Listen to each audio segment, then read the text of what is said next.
भाजप नेत्या नवनीत राणा या दिल्ली दौऱ्यावरती आहेत। लोकसभा निवडणुकीमध्ये पराभव झाल्यानंतर राणा पहिल्यांदाच दिल्लीमध्ये पोहोचल्यात। नवनीत राणा भाजपच्या वरिष्ठ नेत्यांची भेट घेण्याची शक्यता वर्तवली जाते। तर भाजपच्या नेत्या नवनीत राणा यांचा हा दिल्ली दौरा, लोकसभा निवडणुकीमध्ये त्यांचा पराभव झाला आणि त्यानंतर आता नवनीत राणा या दिल्ली दौऱ्यावरती आहेत। लोकसभा निवडणुकीमधल्या पराभवानंतर राणा दिल्लीमध्ये पोहोचल्यात आणि आज त्या भाजपच्या वरिष्ठ नेत्यांची भेट घेतील अशी माहिती समोर येते। आणि याचविषयी अधिक बोलूया, शिवाजी काळे आपले प्रतिनिधी सध्या आपल्यासोबत आहेत। शिवाजी, नवनीत राणा यांचा हा दिल्ली दौरा, पराभवानंतर राणा दिल्लीमध्ये पोहोचतात, त्यामुळे काय नेमक्या चर्चा आहेत? राणांचा दौरा नेमका कशासाठी आहे? कुणाशी त्यांच्या भेटीगाठी होऊ शकतात?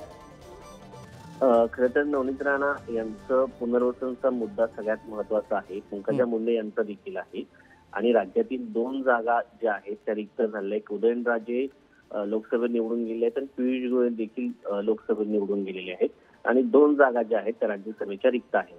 त्यामध्ये पंकजा मुंडे आणि नवनीत राणा यांचं नाव सध्या चर्चेत आहे। त्यांना मंत्रिपदाची संधी दिली जाऊ शकते। मात्र भाजपच्या केंद्रीय नेतृत्वामधील एका नेत्यांनी असं म्हटलेलं आहे की सध्या अजूनही आम्ही पुनर्वसनाचं पॅकेज ओपन केलेलं नाहीये। मात्र राज्यामध्ये जर आपण बॅलन्स म्हणून विदर्भ, मराठवाडा, पश्चिम महाराष्ट्र, उत्तर महाराष्ट्र, कोकण असा बॅलन्स करायला गेलो तर भाजपकडनं त्या ताकदीचे नेते पाहायला मिळते। आणि तसं जर पाहिलं तर नवनीत राणा यांना या अगोदर देखील त्याच पद्धतीचं आश्वासन दिल्याचं कळतं। मात्र त्यांचा पराभव झालेला आहे। सध्या तरी त्या दिल्लीमध्ये भेटून जे नेते निवडून आलेले त्यांना शुभेच्छा देणार आहेत। खास करून पंतप्रधान नरेंद्र मोदी, केंद्रीय गृहमंत्री अमित शहा, त्याचबरोबर भाजपचे इतर नेते, या सर्व नेत्यांना भेटून त्या शुभेच्छा देण्याची शक्यता व्यक्त केली जात आहे आणि या सगळ्या संदर्भात काही भाष्य करतायत का हे पाहणं महत्वाचं आहे।